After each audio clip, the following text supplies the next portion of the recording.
अहिले अमेरिकाको विभिन्न राज्यहरूमा एउटा हिलिङ कुरा भइरहेको छ। त्यो हो वाक फर पीस, शान्तिको लागि यात्रा। यसमा कुनै राजनीति छैन, कसैले ध्यान माग्दैनन्, कुनै माइक्रोफोन छैन, नारा छैन, तर्क छैन, तछाड मछाड छैन, कसैलाई मनाउन खोजेको छैन। यो शान्तिको लागि अमेरिकाको डालस टेक्सासदेखि वासिङटन डीसीसम्म 2300 माइल 120 दिनको 19 जना भिक्षुहरूको यात्रा हो। उनीहरूसँग हिँडिरहेका छन् अलोका, शान्तिको कुकुर। शान्त, कोमल, अडिग, अहङ्कारको डोरी छैन, कुनै एजेन्डाको भावना छैन, केवल निष्ठा, शान्ति र शब्द बिनाको समझदारी। जस्तो कि शान्तिले आफै चारखुट्टा रोज्यो र हिँड्ने निर्णय गर्यो।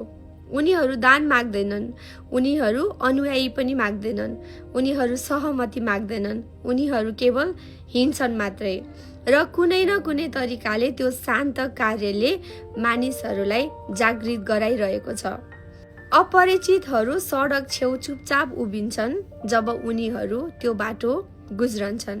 कतिपय रुन्छन्, कतिपय निहुरिन्छन्, कतिपय केही पाइलासँगै हिँड्छन्, जस्तो बाटाको लागि अलिकति शान्ति उधारो लिँदै। कतिपयले धन्यवाद मात्रै लेखिएको साइन समातेका हुन्छन्।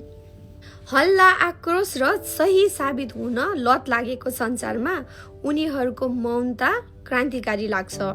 तर्क जित्नमै केन्द्रित संस्कृतिमा उनीहरूको विनम्रता विद्रोह जस्तै देखिन्छ। यो यात्राले हामीले बिर्सेको कुरा सम्झाउँछ।